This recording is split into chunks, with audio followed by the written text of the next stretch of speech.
Assalamualaikum warahmatullahi taala wabarakatuh. Al-Fatihah. A'udzu billahi minasyaitonir rajim. Bismillahirrahmanirrahim. Alhamdulillahi rabbil alamin. Ar-Rahmanir Rahim. Maliki yaumiddin. Iyyaka na'budu wa iyyaka nasta'in. Ihdinas siratal mustaqim. صراط الذين أنعمت عليهم غير المغضوب عليهم ولا الضالين آمين.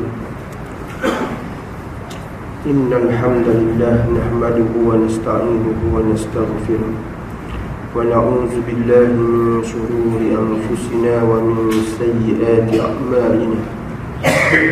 أشهد أن لا إله إلا الله وحده لا شريك له أشهد أن محمدا عبده ورسوله بلغ الرسالة وأدى الأمانة ونصح الأمة وجاهد في الله حق جهاده ونصلي ونسلم على سيدنا وحبيبنا وشفيعنا وزخرنا ومولانا محمد وعلى آله وأصحابه أجمعين ومن سلك طريقه واستنى بسنته إلى يوم الدين. رب اشرح لي صدري ويسر لي أمري واحلل عقدة من لساني يفقهوا قولي. Alhamdulillah, pertamanya malah kita merafakkan setinggi-tinggi kesyukuran kepada Allah Subhanahu wa ta'ala yang izin, inayah serta hidayahnya kita dapat bersama pada malam ini sekali lagi untuk kita meneruskan perkongsian ilmu kita dalam buku Maza Ya'ni Intimadil Islam. Apa artinya saya dengan Islam? Kita akan teruskan pada muka surat 131. Pada kuliah yang lepas saya telah menjelaskan kepada tuan-tuan beberapa peranan dan tanggungjawab kita secara umum, secara ijmali, secara umum. Dan juga telah dijelaskan secara terperinci, secara tafsil beberapa tugas dan tanggungjawab, peranan dan tanggungjawab kita sebagai seorang individu Muslim. Jadi kita akan ulang 1, 2, 3 perkara, kemudian kita akan teruskan. Antara peranan tanggungjawab kita sebagai seorang Muslim yang wajib kita laksanakan, yang pertama kata Imam Fatih akan sebagai seorang individu Muslim, tanggungjawab dan peranan utama yang kita nak laksanakan kepada umat Islam ialah berkenaan dengan sistem pemerintahan dalam negeri. Bagaimana kita nak menentukan sistem yang diguna pakai dalam satu pemerintahan dengan melaksanakan hukum-hukum dan peraturan-peraturan daripada Allah Subhanahu wa ta'ala. Jadi saya dah jelaskan dengan panjang lebar. Yang kedua, bagaimana kita nak mewujudkan sistem yang kedua, iaitu sistem di mana kita nak mewujudkan hubungan hablum minallah, hablum minan nas, pertalian dengan Allah dan pertalian dengan manusia. Termasuk pertalian dengan manusia itu ialah sistem hubungan, orang panggil sistem hubungan dauliyah, sistem hubungan antarabangsa, yang sepatutnya diwujudkan sebagaimana Allah Subhanahu wa ta'ala menjadikan kita ini sebagai umat wasat, umat yang menjadi umat yang adil, umat contoh kepada umat lain. Maka kita kena buat hubungan antarabangsa seperti mana Rasulullah sallallahu alaihi wasallam, Islam itu tidak hanya berputar, berkisar di Jaziratul Arabiyah saja, tapi Rasulullah SAW kembangkan dia di luar daripada tanah Arab. Semua raja-raja di sekitar tanah Arab itu ataupun di dunia ini, Rasulullah SAW hantar pelawaan kepada mereka untuk terima Islam. Itu adalah petunjuk kepada kita perlu kita melaksanakan hubungan antara bangsa di antara negara Islam dan negara bukan Islam, ya. Dan juga yang ketiga iaitu sistem kehakiman Yang bagaimanakah yang dituntut dalam Islam? Pelaksanaan sistem yang bagaimanakah yang Islam anjurkan, yang wajib kita laksanakan? Semuanya kalau kita lihat dia berpandu atau kembali kepada sistem yang telah Allah tetapkan dalam Al-Quran dan sunnah baginda Rasulullah sallallahu alaihi wasallam. Dan yang terakhir yang kita bincangkan pada kuliah yang lepas adalah sistem ketenteraan dan pertahanan. Bagaimana Rasulullah sallallahu alaihi wasallam mengajar kepada kita soal jihad. Al-jihadu fi sabilillah, berjihad pada jalan Allah Subhanahu wa taala. Kalau kita lihat dalam kitab Jundullah, Jihadun fi sabilillah, karangan Said Hawa. Karangan Said Hawa satu kitab khusus yang telah ditulis oleh Said Hawa, iaitu Jundullah, tentera Allah. Al-jihadu fi sabilillah, berjihad pada jalan Allah Ta'ala. Dia gariskan 5 jihad. Pertama, jihad dipanggil sebagai jihad lisan. Jihad lisan dipanggil, jihad lidah. Jihad lidah ini kata Said Hawa iaitu menggunakan lidah untuk menyampaikan Islam.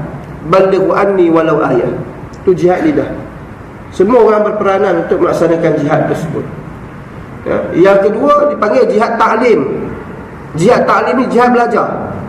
Belajar menuntut ilmu pengetahuan, tu pun satu jihad juga. Kalau kita mati dalam keadaan kita sedang menuntut ilmu, tuan-tuan, dia dikira sebagai mati syahid. Jihad ta'lim. Sebab apa Syekh Hawa letakkan jihad ta'lim nombor 2? Sebab menunjukkan kepada kita belajar ni sangat penting. Sangat penting untuk kita hadam, untuk kita dapatkan. Yang ketiga, jihad al-yad, jihad tangan. Jihad tangan ini ialah jihad angkat senjata. Letak nombor 3. Jihad tangan, jihad mengangkat senjata. Jihad untuk mempertahankan Islam, seperti mana yang Rasulullah sallallahu alaihi wasallam laksanakan dalam setiap peperangan yang kita telah pun belajar. Kita ni tahu kita peperangan Badar ya, atau peperangan Uhud je kan. 2 peperangan. Paling banyak pun 3 peperangan Khandaq. Ada banyak lagi peperangan-peperangan yang telah pun berlaku pada zaman Rasulullah sallallahu alaihi wasallam. Peperangan Mu'tah, peperangan Hunain, peperangan Khaybar, Fatul Makkah. Banyak lagi peperangan-peperangan yang dilalui oleh baginda Rasulullah sallallahu alaihi wasallam sendiri. Yang keempat, jihad harta. Yang keempat, jihad harta. Jihad ataupun al-jihadu bil mal, jihad harta. Ini pun satu perkara yang kita akan kupas secara terperinci dalam perkara yang kelima, termasuk dalam sistem ekonomi ataupun iktisad. Jadi ada beberapa kategori jihad yang telah disusun oleh Said Hawa. Said Hawa berkaitan dengan soal jihad ini, mempertahankan Islam ini. Termasuk yang tadi itu ketenteraan, jihad al-yad bil yad, itu ketenteraan, pertahanan yang perlu kita siap-siap sediakan. Wa'iddu lahum mastata'tum min quwwah wa min ribatil khair, iaitu saranan daripada Allah Subhanahu Wa Taala supaya menyediakan segala kekuatan. Segala kekuatan untuk kita berdepan dengan musuh ni. Sebelum kita nak berdepan dengan musuh, kita perlu ada kekuatan. Dan yang kelima pada malam ini yang kita nak pergi adalah sistem ekonomi, iktisad.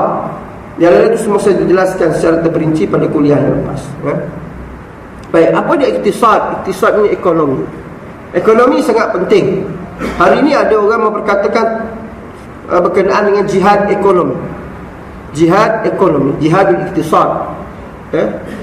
Berkaitan dengan jihad ekonomi ini, sistem yang kita nak gunakan ini tuan-tuan, sistem dalam Islam yang kita kata ekonomi dalam Islam ini, ialah tujuannya untuk membebaskan kekayaan, harta benda, negara dan individu-individu. Nak membebaskan harta kekayaan ini bukan sahaja kekayaan itu dimiliki oleh individu-individu tertentu saja tanpa dikongsi dengan manusia lain, dengan orang Islam yang lain, dengan orang lain. Harta benda itu dalam Islam bukan milik peribadi. Itu iktisad, ekonomi. Tidak seperti sistem ekonomi yang digunakan pakai oleh Barat. Sistem ekonomi laissez-faire, bebas, ataupun kapitalis yang memberikan kebebasan kepada sesiapa sahaja untuk mengumpul sebanyak mana kekayaan sehingga boleh menindas orang lain. Nak kumpulkan kekayaan sebanyak mana terpulang dalam Islam, tetapi dia ada peraturan dan hukum hakam yang perlu kita ambil tahu. Contoh hukum hakam dalam iktisad, wa halallahu al-bai' wa harrama riba. Itu contoh dia. Menghalalkan, Islam menghalalkan jual beli dan mengharamkan riba. Itu sistem ekonomi. Ya? Dan bagaimana Allah Subhanahu wa taala sebut dalam Al-Quran, a'udzubillahi minasyaitonir rajim, wa la tu'tus sufaha'a amwalakum allati ja'alallahu lakum qiyama. Dan janganlah kamu serahkan kepada orang-orang yang belum sempurna akalnya. Belum sempurna akalnya ni ada banyak tafsiran.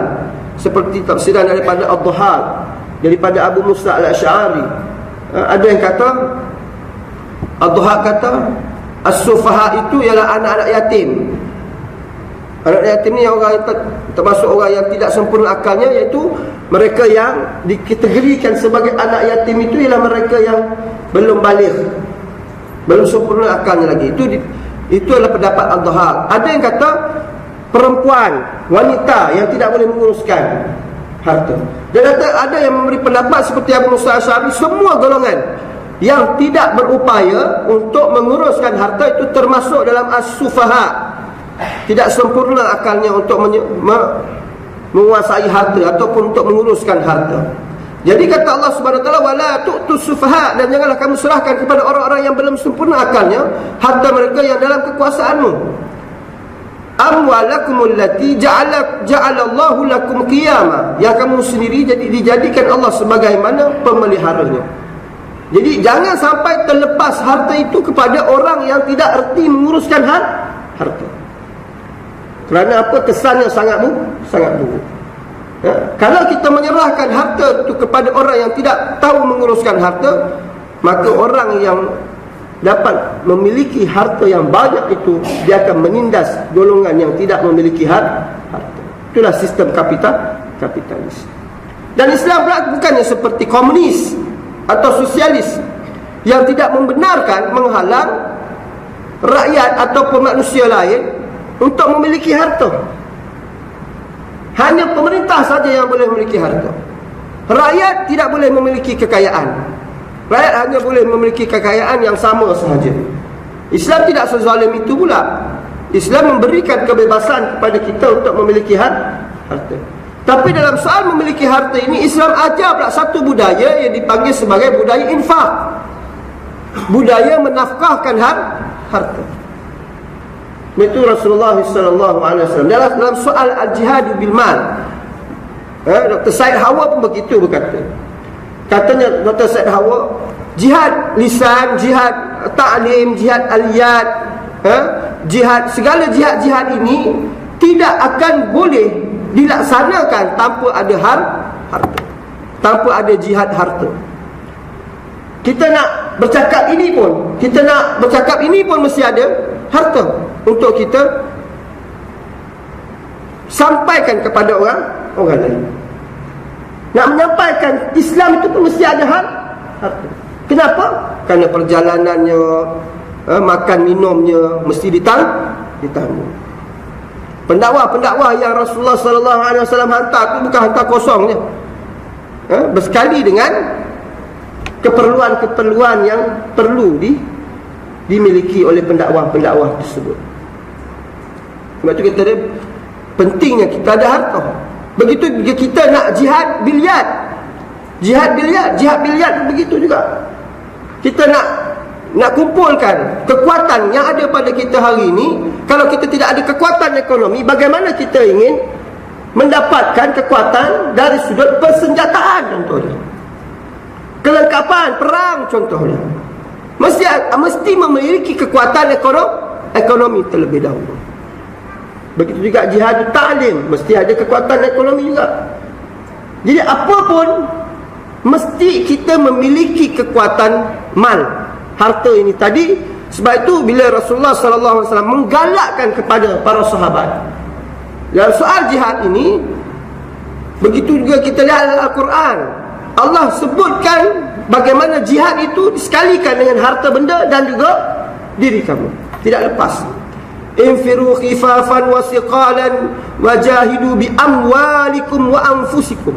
Bi amwalikum wa anfusikum, mesti sebut. Dengan harta benda kamu dan juga diri kamu. Wajahidul musyrikina bi amwalikum wa anfusikum, dan berjihadlah menentang orang musyrik dengan harta kamu dan juga diri kamu. Mesti Allah sertakan dengan harta benda.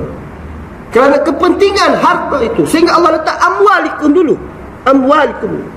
Dan galakan daripada Rasulullah sallallahu alaihi wasallam. Bagaimana Rasulullah sallallahu alaihi wasallam menggalakkan kita ni menafkahkan harta pada jalan Allah Subhanahu wa taala.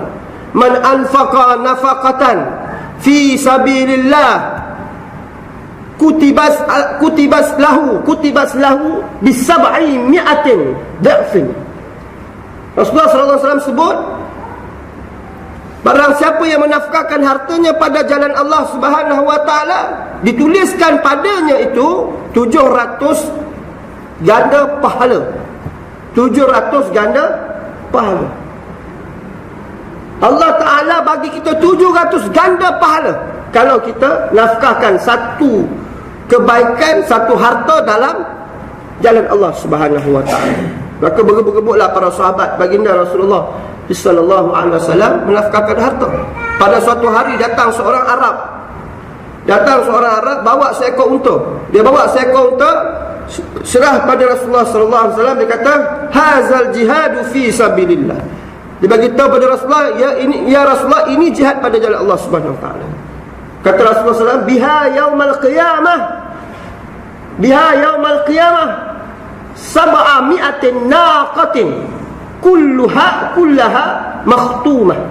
Kata Rasulullah sallallahu alaihi wasallam, dengannya, kata Rasulullah tunjuk unta ni tadi, dengannya pada hari kiamat nanti kamu akan dapat 700 ekor unta beserta dengan talinya sekali. Bagaimana Rasulullah SAW menggalakkan kita untuk menafkahkan harta. Sebab itu kita lihat hari ini, antara kelemahan orang Islam, kita ni telah dipecahkan kepada negara-negara bangsa oleh penjajah. Sedangkan negara-negara Islam kita hari ini sebenarnya memiliki kekuatan ekonomi yang hebat. Betul atau tidak? Negara-negara Islam, Allah telah kurniakan kepada negara-negara umat Islam ini sumber hasil bumi yang melimpah ruah. Contoh di negara Arab Saudinya, Kuwaitnya, Iraq, adalah negara-negara pengeluar minyak. Negara-negara kaya, termasuklah kita juga, pengeluar minyak. Termasuklah juga Brunei, pengeluar minyak. Tapi kenapa kita tidak kuat? Sebab pertama, pemerintah menyalahgunakan harta yang ada. Menyalahgunakan harta benda kekayaan yang banyak dalam negara umat Islam ini disalahgunakan oleh pemerintah-pemerintah yang ada. Bagaimana dikatakan salah guna? Mereka menggunakan kekayaan yang ada pada setiap negara Islam yang memiliki kekayaan yang banyak ini untuk diri mereka sendiri. Untuk diri mereka sendiri. Bukan untuk diinfakkan kepada rakyat, kepada Islam. Negara kafir itu pun dia boleh jaga rakyat dia dengan baik, memberikan kebajikan kepada rakyat, walaupun hasil bumi mereka tidaklah seperti mana yang ada dalam negara-negara umat Islam. Tapi kita negara-negara umat Islam, kita tidak mengaplikasikan konsep nafkah, infak, kebajikan pemerintah kepada rakyat. Kenapa kita tidak kuat hari ini? Sebab ada di antara negara-negara Islam ini, hartanya tidak diurus oleh negara umat Islam itu sendiri. Kita menggunakan hikmat-hikmat, kepakaran ekonomi konvensional dan juga ekonomi barat, pakar-pakar ekonomi barat untuk menguruskan harta negara. Tak menggunakan sistem Islam. Akhirnya bila kita mengupah orang menguruskan harta negara kita, harta kekayaan itu diberikan kepada orang bukan Islam, disalurkan kepada orang bukan Islam. Itu yang kedua. Yang ketiganya, apabila berlaku banyak ketirisan dan keborosan dalam memerintah negara, mementingkan perut mereka sendiri. Pemerintah mementingkan perut mereka sendiri dibanding dengan rakyat, maka berlakulah ketirisan, rasuah, keborosan dan sebagainya. Jika kita lihat ada ekonomi yang kuat, yang sepatutnya kita umat Islam jadi kuat, umat Islam tidak ada yang kelaparan, umat Islam tidak ada yang ditindas, tapi hari ini negara paling miskin adalah negara umat Islam. Kita ada negara paling kaya umat Islam, kita ada negara umat Islam yang paling miskin. Kenapa ia berlaku? Kenapa ia berlaku sedemikian? Ini konsep hasil berjayanya pemecahan negara bangsa yang dibuat oleh Barat kepada negara-negara umat Islam untuk mengecilkan kekuatan umat Islam, untuk melemahkan umat Islam supaya tidak bersatu atas akidah, atas nama agama, tetapi mereka lebih bersatu kepada nama bangsa dan negara. Nasionalisme. Ini konsep yang dibawa oleh Yahudi, ideologi yang dibawa oleh Yahudi. Akhirnya kita lemah. Sepatutnya kita kuat. Tengok dalam negara kita, tuan-tuan. Negara kita ni, kalau kita betul-betul pemerintah menguruskan harta negara dengan baik, tidak ada ketirisan, tidak ada kebocoran, keborosan, saya rasa semua rakyat akan menikmati kebajikan dengan terbaik. Rakyat akan menikmati kekayaan negara itu dengan baik. Tapi hari ini berlaku banyak ketirisan, banyak rasuah, banyak kebocoran. Akhirnya yang menerima nasib yang tidak baik ialah rakyat. Ini kita kena fikirkan bersama, bagaimana nak memulihkan sistem pengurusan harta dalam negara kita. Kalau kita lihat, rasuah banyak berlaku di semua peringkat jabatan.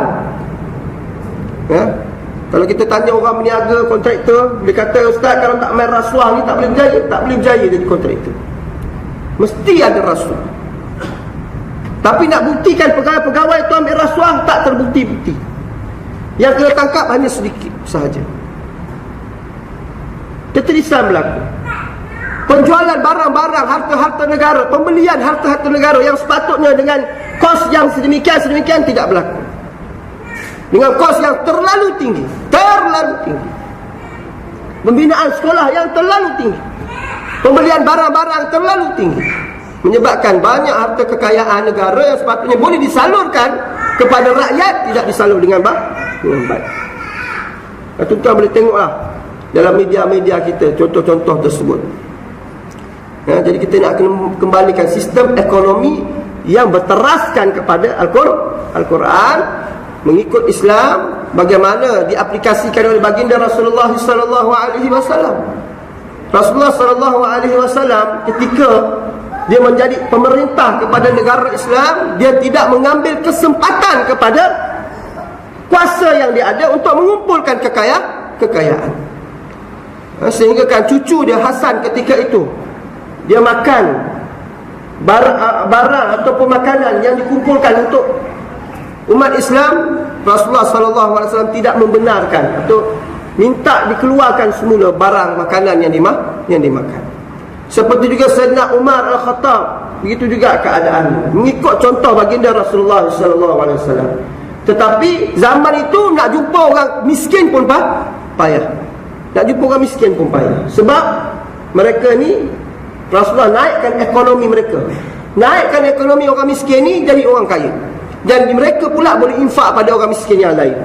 Bukan macam kita setiap tahun suka kalau ada ramai orang miskin nak bagi zakat. Betul? Orang miskin pula sentiasa tadah tangan. Setiap tahun mesti masuk dalam senarai penerima zakat. Tidak mahu langsung untuk meningkatkan ekonomi. Zakat yang diberi itu bukan untuk tujuan untuk sara hidup. Sepatutnya zakat yang diberikan itu untuk tujuan mengubah kehidupan yang lebih baik, supaya satu hari nanti mereka pula yang boleh memberi, bukan sekadar menerima sahaja. Itu konsepnya. Sepatutnya berlaku. Dan duit-duit zakat yang lain itu boleh diinfak pada jalan yang lain, bukan sekadar bagi orang miskin saja. Buat hospital, buat sekolah, boleh duit zakat, boleh buat masjid, bantu orang Islam nak berniaga, tingkatkan ekonomi orang Islam. Bolehlah maju ekonomi orang Islam. Itu salah satu sumber ekonomi selain daripada wakaf. Wakaf daripada umat Islam hari ini pun sudah berkurangan, sebab masing-masing sibuk mengumpulkan harta tetapi tidak mahu mewakafkan harta. Tak mahu mewakafkan harta, sibuk kumpul harta, tak mahu wakafkan harta. Ini tengok masjid tuan-tuan, surau tuan-tuan, ni hasil daripada infak. Kalau semua masyarakat memiliki sikap ataupun kesedaran infak yang tinggi, masalah ekonomi Islam akan selesai. Masalah ekonomi di antara umat Islam akan selesai. Kita ada badan yang menguruskan zakat, tapi susah pula nak minta. Hatta orang-orang miskin yang datang nak jumpa, nak minta bantuan, kena isi borang, kan? Kena isi borang, kena itu memang prosedur lah. Tapi ada kalanya sepatutnya dia lebih memudahkan.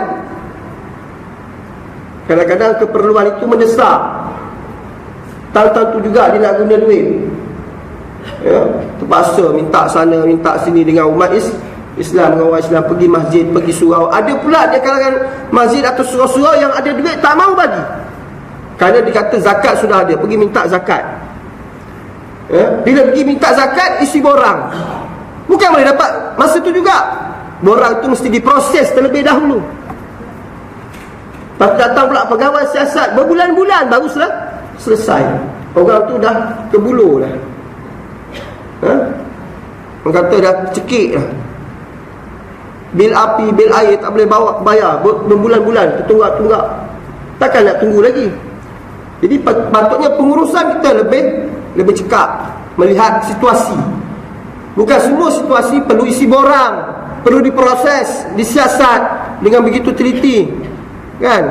Ada situasi mungkin kita perlu beri cash pada mereka yang memerlukan melalui duit zakat, dan kita kata ini simpanan, orang kata simpanan cash, ataupun dalam panggil apa? Dia ada sistem simpanan kita yang cash tu untuk kita mudah membeli dan sebagainya, kan? Sepatutnya begitu. Jadi birokrasi kena kurangkan supaya umat Islam itu terjamin nasibnya, pembelaan kepada umat Islam.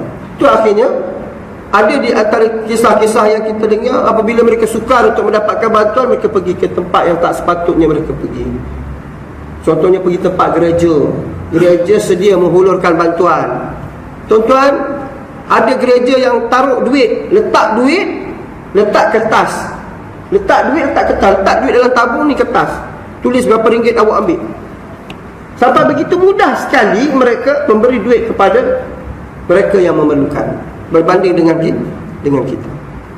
Jadi kalau begini berterusan begini sikap kita dalam membantu orang yang tak bernasib baik, Islam akan mendapat fitnah yang besar. Baik, itu dalam sistem ekonomi iktisad. Dan kita sekarang ni melihat sistem ekonomi Islam yang sedang diperjuangkan. Walaupun belum lagi keseluruhannya dapat diislamkan. Sistem ekonomi belum keseluruhannya dapat Islam, tapi kita sedang memperjuangkan sistem tersebut. Jadi sistem, bila kita dapat kembalikan sistem Islam ini, insya-Allah tidak ada yang ditindas. Sebab dalam matlamat ekonomi Islam ini, antaranya ialah untuk membela golongan yang lemah. Kalau nak berhutang, tak perlu ada bayaran yang lebih daripada pinjaman yang diberi. Sepatutnya begitu. Apapun istilahnya, sepatutnya tidak berlaku lebih. Kalau pinjam 100,000, akan pulanglah 100,000. Sepatutnya begitu.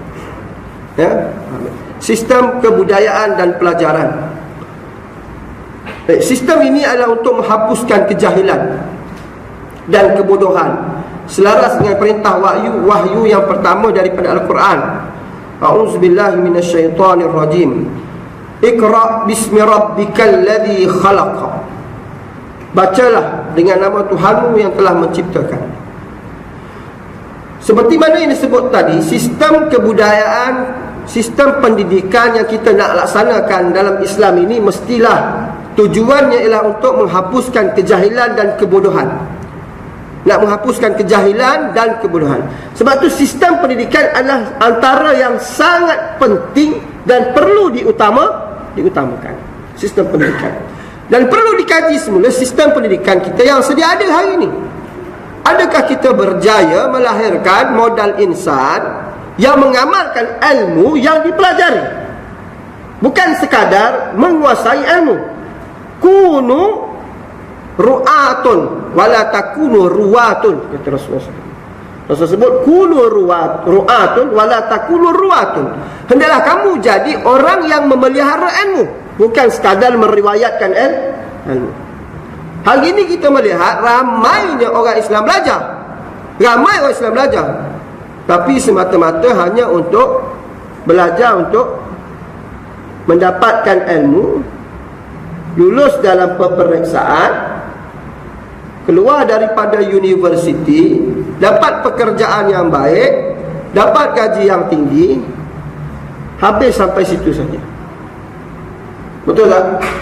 Kita tidak berjaya membudayakan masyarakat kita supaya berlumba-lumba menuntut ilmu, tapi berlumba-lumba untuk dapat A, dalam peperiksaan. Bukan berjaya membudayakan supaya kita ni rasa belajar itu adalah proses pembelajaran yang berlaku itu sepanjang hayat. Perlu mempertingkatkan keilmuan dalam usia yang macam mana sekalipun. Kita ada had kita. Sampai waktu kita habis belajar, habis. Kemudian lupa langsung tentang ilmu pengetahuan. Ya. Jadi kebudayaan, membudayakan konsep pendidikan itu perlu kita buat dalam Islam ini. Dan bagaimana nak tekankan supaya ilmu yang kita belajar, kita dapat amalkan. Sebab itu kita cuba untuk tukar sistem penilaian kita. Ya, kalau tuan-tuan lihat, tuan pun pernah dengar sistem PBS, penilaian berasaskan sekolah. Dan kita pun di peringkat sekolah pun pening, apalagi tuan-tuan yang dekat jadi ibu bapa pening. Kan, band 1, band 2, band 3 sampai band 6, band 6 nak nilai, nak tukar sistem tu bukan saja exam oriented, tetapi lebih kepada nak tukar supaya dapat melahirkan generasi ilmuwan yang memiliki kefahaman dan pengamalan kepada ilmu. Ini nak tukar. Tapi sistem ini kita perlu perhalusi lagi dan perbaiki lagi. Kerana kita nampak ada banyak kelemahan tertentu. Kelemahan. Kita tak kata sistem tu tak baik, sistem tu baik, tapi perlu dikemas-kinikan lagi, diperbaiki lagi. Ya, kerana ada ramai antara kita ni tak faham. Satu lagi yang perlu kita tekankan ialah penguasaan kepada ilmu agama itu dahulu, barulah kita dapat kuasai ilmu-ilmu yang lain. Ya, ada orang kata kalau kita pandai matematik, maka kita akan pandai semua subjek. Saya kata kalau kita pandai Al-Quran, kuasai Al-Quran, hafaz Al-Quran, faham Al-Quran, kita akan dapat kuasai semua cabang ilmu. Kenapa tidak kita, sistem pendidikan kita bermula daripada pendidikan menekankan soal Al-Quran, pembacaan Al-Quran, penghafazan Al-Quran, amalan Al-Quran, apa saja ilmu yang berkaitan dengan Al-Quran yang dipanggil sebagai ulumul Quran. Kita selesaikan yang itu dulu, baru kita beri pendedahan kepada ilmu-ilmu yang lain. Kalau ini dapat kita laksanakan, tuan-tuan, kita akan jadi umat Islam yang hebat, seperti mana zaman kerajaan Umayyah, zaman kerajaan Abbasiyah. Ya, tuan-tuan lihat sejarah-sejarah dulu, bagaimana umat Islam boleh menguasai pelbagai cabang ilmu. Kerana apa? Kerana mereka menguasai Al-Quran. Tuan-tuan, tengok pelajar-pelajar tahfiz Al-Quran. Ya, dulu saya ada kawan-kawan dulu di Mesir, masa saya belajar dulu, mereka yang ambil sekolah-sekolah pondok tahfiz ini, dapat Rabi' Sanawi dan sebagainya dulu, mereka terus sambung belajar ke Al-Azhar, pergi ke Syubra atau masuk Mahad Al-Azhar dan terus sambung ke Azhar. Jadi mereka tidak ada SPM. Dia tak ada belajar sistem aliran perdana. Ada peperiksaan, banyak peperiksaan, tak ada, dia tak ambil. Tapi bila sebelum balik daripada Al-Azhar, sebab dalam negara kita ni bila nak kerja perlu ada SPM. Nak sambung belajar ke, pergi master ke, mesti ada SPM. Jadi SPM ni macam sangat penting lah dalam negara kita. Jadi mereka ambil SPM di sana. Tak pernah belajar pun, baca buku je. Ambil subjek-subjek teras, matematik, sains, bahasa Melayu, bahasa Inggeris. Ada di kalangan mereka itu ambil pendidikan Islam, syariah Islamiah, pendidikan Quran Sunnah, bahasa Arab. Ni semua dia ambil ni, dapat 5A, 6A. Tak belajar pun, tak belajar guru, baca je. Otak ni dah terang, otak ni dah terang, dah jelas. Kalau Al-Quran boleh hafaz, setakat belajar ni benda-benda yang sikit-sikit ni, tak ada masalah bagi mereka. Ya? Walaupun mereka tak sekolah formal seperti mana orang lain, tapi mereka boleh menjawab dengan baik. Itu saya kata, kalau kita dapat selesaikan dulu pendidikan Al-Quran itu, maka sistem pendidikan kita akan jadi lebih kemas lagi. Sekarang ni sudah ada pendidikan Al-Quran, tapi yang kata macam tidak berjaya melahirkan generasi Muslim ini yang betul-betul menguasai Al-Quran. Kadang-kadang kita cuba test yang mereka ambil belajar sistem pendidikan formal daripada darjah 1, darjah 6, masuk sekali 1, sekali 5, test baca Al-Quran, tak lepas sudah. Tak lepas, merangkak. Ya? Sebab apa? Sebab kita tidak mewajibkan pendidikan Al-Quran. Tak wajib sebenarnya, tak wajib. Jadi orang belajar pun apa kata, melepaskan batuk di tangga je, ala kadar saja. Bukan belajar bersungguh-sungguh. Dalam kita punya peperiksaan kebangsaan pun, kita tak wajibkan pendidikan Islam itu sebagai salah satu wajib mata pelajaran yang wajib lulus bagi umat Islam. Tak ada. Mana ada? Tak lulus pun tak apa. Tapi kalau sejarah tak lulus sekarang ni, SPM sejarah tak lulus. Kalau bahasa Melayu tak lulus. Kena lulus, wajib lulus. Satu hari nanti bahasa Inggeris mesti lulus. Tapi kalau pendidikan Islam tak lulus, tak apa. Dapat E pun tak apa, tak ada masalah. Boleh minta kerja mana-mana.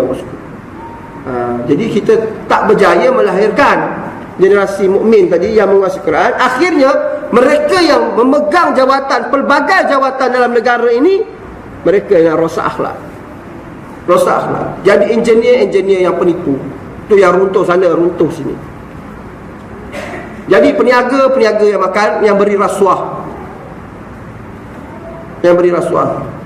Jadi doktor pun doktor yang penipu juga. Jual ubat batuk, jual pil kuda, nak kaya cepat. Ni yang berlaku. Bila ada kita melihat wujudnya, lahirnya generasi-generasi yang tidak bersama dengan Al-Quran ini, boleh pegang jawatan besar, berjaya dalam sistem pendidikan tersebut untuk mendapatkan jawatan, tetapi dia tidak melahirkan insan yang berakhlak. Ya, jadi kita kena kemaskan balik sistem ni. Kita tak kata semua tak baik. Kita tak kata apa yang kerajaan buat hari ini tak baik. Perlu diperkemaskan, dikemaskinikan, diperbaiki sistem tersebut, supaya dapat melahirkan individu yang lebih baik. Kemudian yang ketujuh, sistem kekeluargaan dan rumah tangga. Sistem ini adalah untuk membentuk putera-puteri Muslim dan golongan dewasa Muslim yang melaksanakan perintah Allah. Seperti mana firman Allah Subhanahu wa taala, a'udzubillahi minasyaitonir rajim, ya ayyuhalladzina amanu qu anfusakum wa ahlikum nara wa quduhan nas wal hajar.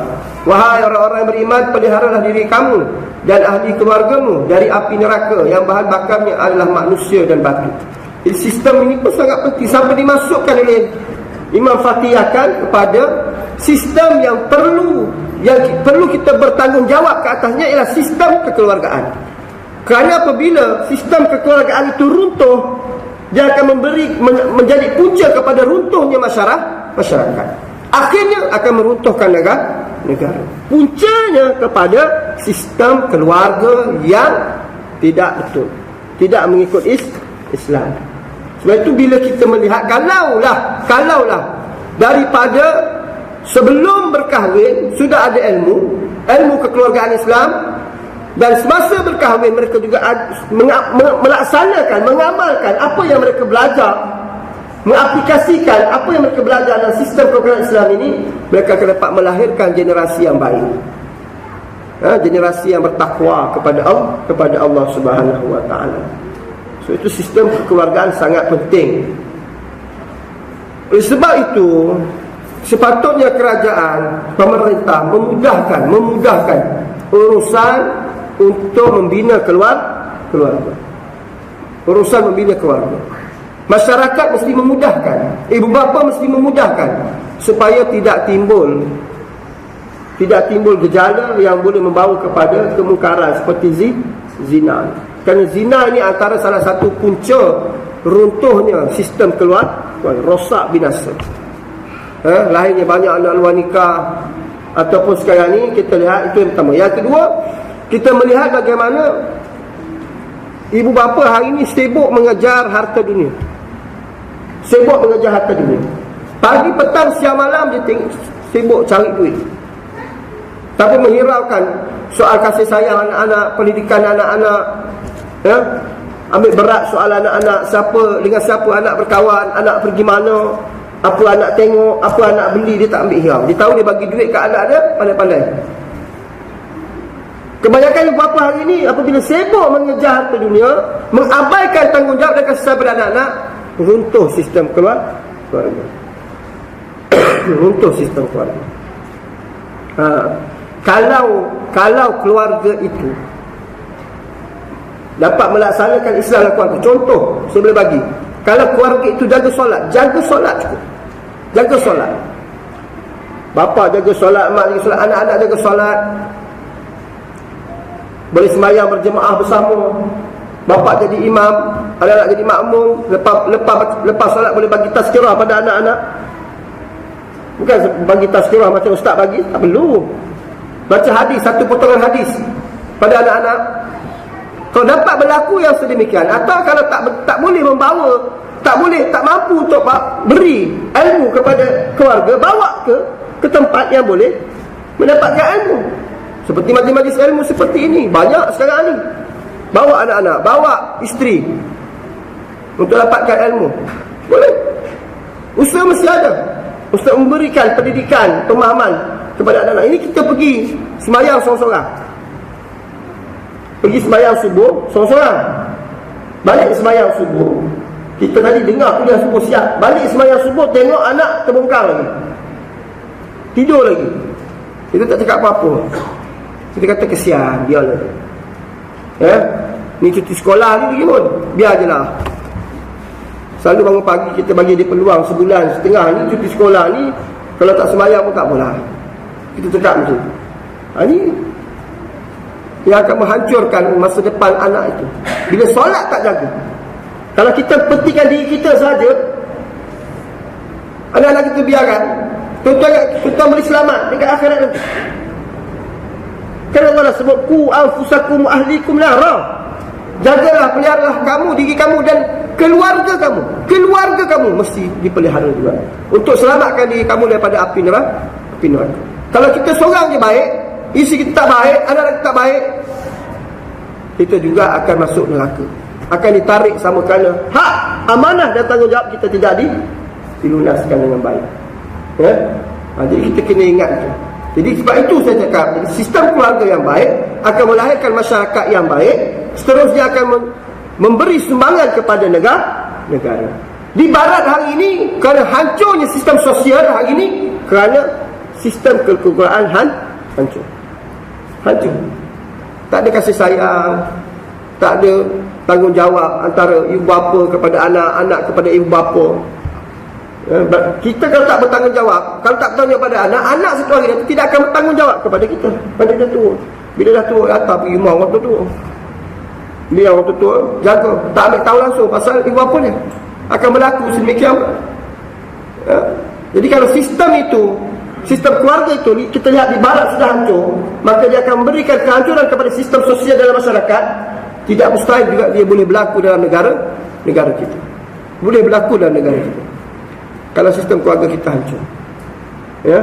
Jadi kita kena kembali kepada Islam. Saya dah panjang lebar bincang pasal ni dalam pembinaan keluarga Muslim, dalam tajuk membina keluarga Muslim dalam buku ni. Kita dah bincang panjang lebar daripada sebelum kahwin, selepas kahwin, dan semasa kahwin. Semasa kahwin dan selepas kahwin. Macam mana kita nak laksanakan tanggungjawab kita, dah saya bincangkan secara panjang lebar. Kemudian yang ke-8, sistem hidup perseorangan. Sistem ini adalah bertujuan menjadikan pedoman hidup bagi individu secara khusus supaya kehidupannya berjaya mencapai maksud firman Allah Subhanahu Wa Taala, qad aflaha man zakkaha. Sesungguhnya beruntunglah, berjayalah sesiapa yang membersihkan diri. Kita dah cerita pasal ekonomi, pasal negara, pasal pasal membina negara, pasal membina keluarga. Ini akhirnya Imam Fatih akan sebut pasal membina individu. Bagaimana nak membina individu? Berteraskan kepada firman Allah Ta'ala, qad aflaha man zakkaha. Sesungguhnya berjayalah mereka yang dapat membersihkan jiwanya, membersihkan dirinya daripada perkara-perkara yang tidak sepatutnya ada dalam jiwa. Kemungkaran, dosa, perkara-perkara keji, nafsu tadi kita dapat bersihkan. Jadi bagaimana cara kita nak membersihkan jiwa kita ini? Kita dah belajar macam-macam. Seorang individu mesti bertanggungjawab pada diri dia supaya dia jadi individu Muslim yang baik. Ya. Macam mana nak membersihkan jiwa dia? Disebut, banyakkan kita ini baca Al-Quran. Banyakkan kita ini zikrullah. Banyakkan kita ini berada dalam majlis-majlis ilmu. Banyakkan diri kita ini berkawan dengan orang baik.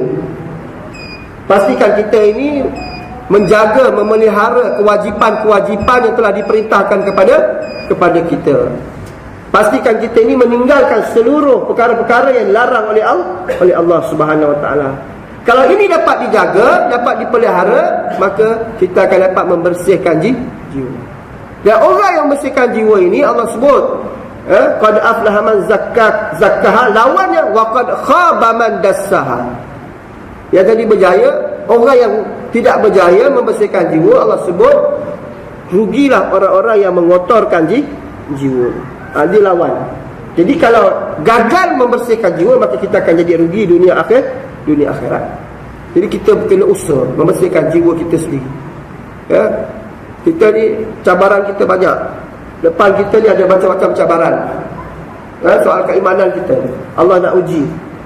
Kita melangkah keluar daripada rumah atau kita berada dalam rumah sekalipun, cabaran keimanan kita sungguh banyak. Sebab itu kita perlu memiliki jiwa yang kuat untuk berdepan dengan cabaran keimanan zaman ini. Mata kita ni macam-macam yang kita nampak, telinga kita macam-macam yang kita dengar, kaki kita boleh melangkah ke tempat-tempat yang pelbagai. Kalau tuan-tuan pergilah, katakan cuti ni, pergi ke tempat mandi-mandi, contohnya pergilah berkelah kat tepi pantai ke, pergi masuk dekat apa ni, apa panggil apa, waterpark, apa tempat main-main dekat dalam taman air, tema air, atau pergilah ke air terjun ke. Kita, tujuan kita murni nak bawa anak-anak kita pergi kelah, pergi berehat, kan? Tapi dalam pada masa yang sama kita dibentangkan dengan macam-macam jenis manusia. Kita pun terpaksa nak bagi tahu ke anak-anak kita yang macam ni tak betul, yang ni betul. Kita pula terpaksa bagi tahu ke anak kita. Satu hari saya pergi dekat tempat di Perak, tempat mandi-mandi. Perempuan sama perempuan, seorang macam lelaki, seorang perempuan lah. Bukan dia seorang orang, berkumpulan. Ada yang macam lelaki, ada yang perempuan tu. Tapi dia dah jadi macam tu. Bila yang macam lelaki tadi tu, anak kita pun confuse lah. Anak kita tanya, tu dia lelaki ke perempuan lah? Sebab nampak macam perempuan, tapi macam lelaki pun dia. Kita confuse. Kita kena jelaskan, tu perempuan tapi macam lelaki, tu haram. Kita pula kena bagi tahu haram. Haram, soal haram, soal dosa pahala, soal syurga neraka, kita kena bagi tahu sejak pada kecil lagi pada anak-anak kita. Tapi kita jangan takut-takutkan mereka sangat. Contoh kita nak ajar kita anak kita supaya jangan tinggal solat. Jangan kita cakap, jangan tinggal solat nanti masuk neraka. Nanti dia ingat neraka ni. Lebih baik kita cakap, jangan tinggal solat supaya kita dapat dalam syurga bersama. Kita lebih tabsyir, memberi kabar gembira. Sebab tu Nabi kata, tubashiru, yasiru wala tu'asiru, wabashiru wala tunafiru. Hendaklah kamu memudahkan, jangan menyusahkan, dan berilah kabar gembira, jangan kamu menakutkan. Tunafiru tu maksudnya tukhawifu, jangan kamu menakut-nakutkan. Kalau kita nak berdakwah dengan anak-anak kita pun, kita jangan menakut-nakutkan mereka. Kita lebih banyak basyir, memberikan kabar gembira, menyeronokkan mereka masuk syurga sama-sama. Sebab itu jangan tinggal solat. Jangan pakai macam tu, menedahkan aurat. Itu berdosa. Nanti tak boleh masuk syurga. Pakai macam ni, nanti anak kita akan tanya syurga macam mana. Kita jelaskan. Jangan tak ada ilmu. Bercakap tak ada ilmu, payahlah. Nanti kalau anak kita tanya syurga macam mana, kita tak nak jawab. Kita kena ambil tahu juga keadaan syurga itu macam mana. Apa yang ada dalam Al-Quran, yang disebut dalam Al-Quran, bukan kepada gambaran kita. Apa yang disebut dalam Al-Quran, kita kena ambil tahu. Baca surah Al-Waqi'ah, gambaran syurga, gambaran neraka, ada dalam Al-Quran.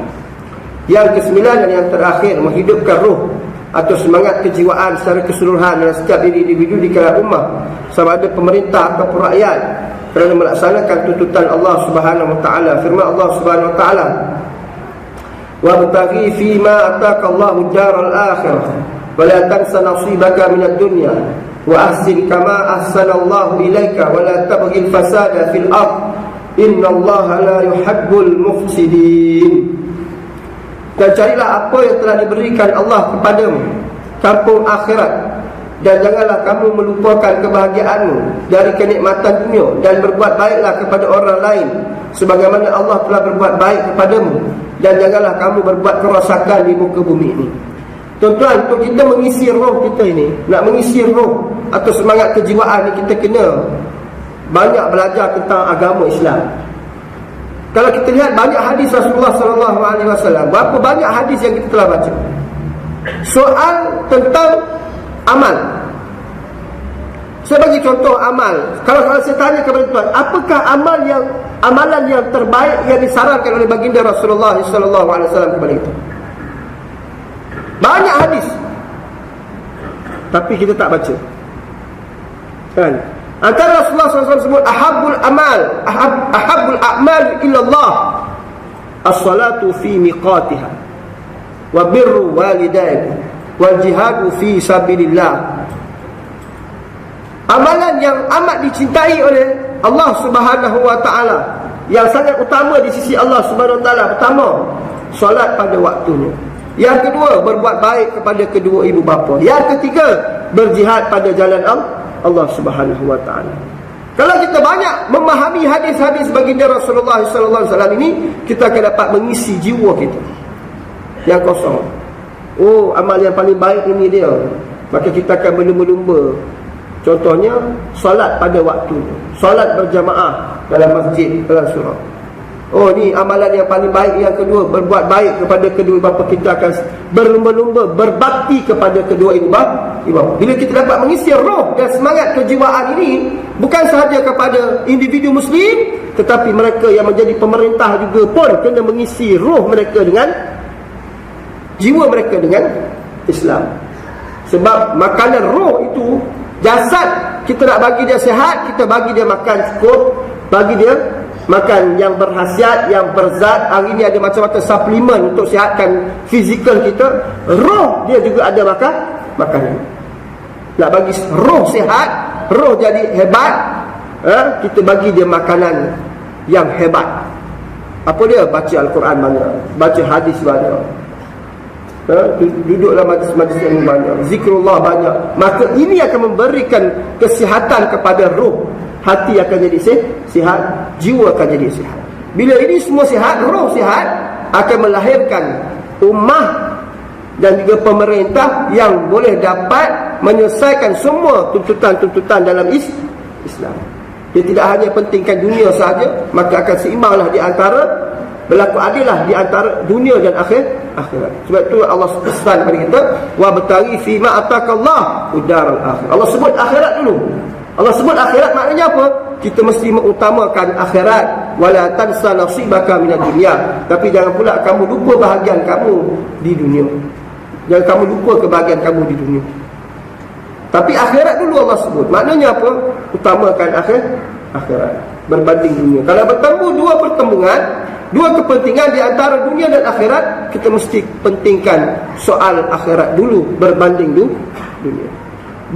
Bertemu di antara hak Allah dan hak manusia, kita mesti utamakan hak Allah berbanding hak manusia. Sebab kita nak nilai penilaiannya di sisi Allah, bukan penilaian di sisi manusia. Walaupun semua manusia tak suka apa yang kita buat, tetapi kalau Allah suka apa yang kita buat, kita mesti teruskan apa yang kita buat. Walaupun manusia semua suka apa yang kita buat, tetapi Allah benci apa yang kita buat, kita kena hentikan segera apa yang kita buat. Jadi kita kena nilai pandangan Allah Subhanahu Wa Taala, bukan nilai pandangan manusia. Itu kalau itu kita sudah dapat menghasilkan jiwa yang sihat, jiwa yang bersama, roh kita bersama dengan Allah Subhanahu Wa Taala. Yang ke-10, akhirnya kita mahu supaya lahir individu Muslim, rumah tangga, rakyat Muslim dan perintah Islam. Kita ingin membina sebuah negara daulah yang mampu memimpin negara Islam, sebuah negara yang merangkumi seluruh umat Islam, sebuah negara yang dapat mengembalikan keagungan mereka, mengembalikan tanah air mereka yang telah hilang, dan mengembalikan negara mereka yang dirampas dan ditawan.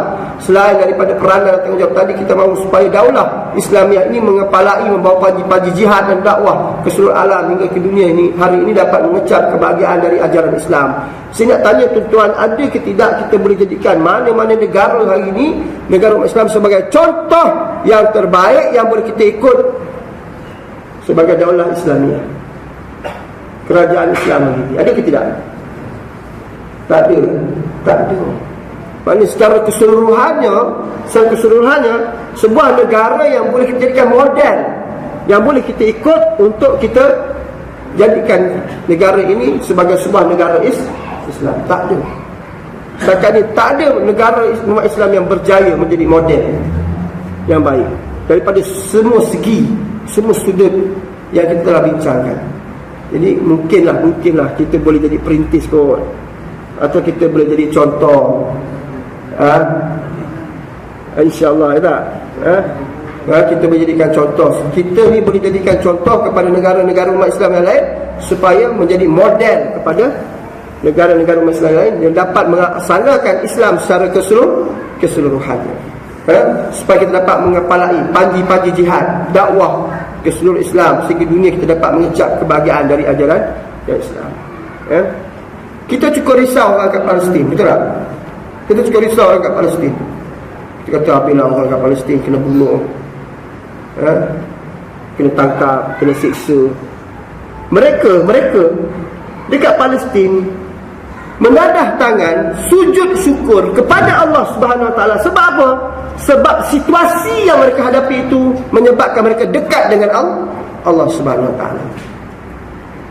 Dekat dengan Allah. Mereka setiap hari ingat Allah. Setiap hari solat berjemaah. Setiap hari baca Al-Quran. Setiap hari kerja mereka berjuang pada jalan Allah. Mereka memiliki peluang yang sangat tinggi untuk syahid pada jalan Allah Ta'ala. Mereka seronok duduk di sana, bergembira mereka di sana. Kita yang susah hati kat sini, mereka seronok duduk kat sana. Yang mereka gelisah, yang mereka rasa susah hati ialah umat Islam yang di luar Palestin. Kerana kata mereka, umat Islam di luar Palestin hari ini sedang hayal dengan nikmat dunia. Itu kata-kata saudara-saudara kita yang duduk dekat sana. Kalau kita dengar kisah-kisah, kita buka TV Al-Hijrah tu, kalau kita dengar cerita-cerita pasal Palestin, bagaimana umat Islam di sana, itu kata-kata yang saya petik daripada umat Islam yang ada di Palestin. Dia risau tentang kita yang risau tentang, tapi dia risau tentang kita soal apa? Soal kita sedang berkhayal dengan nikmat dunia hari ini, sedangkan mereka itu dekat dengan Allah Subhanahu Wa Taala. Jadi kita kena risaukan diri kita hari ini tuan-tuan, bagaimana kita nak kembali pada jalan ya Allah Ta'ala. Kita kena risaukan masyarakat kita hari ini, keluarga kita hari ini, negara kita hari ini yang jauh daripada Islam, yang jauh daripada Allah Subhanahu Wa Ta'ala, supaya kembali kepada Islam, kembali kepada Allah. Kita doa sama-sama dan usaha sama-sama supaya kita dapat kembali kepada Islam keseluruhan, insya-Allah. Wallahu a'lam. Insya-Allah kita akan sambung sikit lagi tuan-tuan, sikit lagi ya. Saya sebenarnya bimbang kalau banyak perkara yang disebut oleh Imam Fatihkan ini diulang-ulang. Takut perkara itu nanti diulang-ulang. Tuan-tuan kata dah sebut, ustaz sebut lagi, tapi memang ini isinya.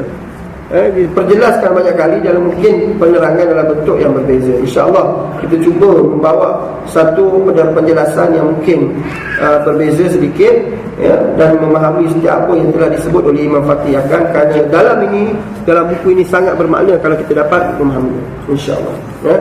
A'udzubillahi minasyaitanirrajim. Bismillahirrahmanirrahim. Alhamdulillahirabbil alamin, wassalatu wassalamu ala asyrafil anbiya'i wal mursalin wa ala alihi wa sahbihi ajma'in. Allahumma aftah alina futuhal arifin wa fitna man nabi mijahi khatamul mursalin. Allahumma faqihna fid din wa alimna ta'wil ahdina siratal mustaqim. Allahumma arinal haqqa haqqan warzuqna ittiba'ah wa arinal batila batilan warzuqna ijtinabah. Allahumma ja'alna minal ladzina yastami'una qawla fayattabi'una ahsana. Wa sallallahu ala sayyidina Muhammadin wa ala alihi washabbihi wasallam. Alhamdulillahirabbil alamin. Qulu qawli hadza wa astaghfirullahal azim li wa lakum wa lisa'iril muslimin wal muslimat wal mu'minin wal mu'minat al-ahya'i minhum wal amwat. Innallaha ghafurur rahim. Billahi taufiq wal hidayah. Assalamu alaikum warahmatullahi taala wabarakatuh.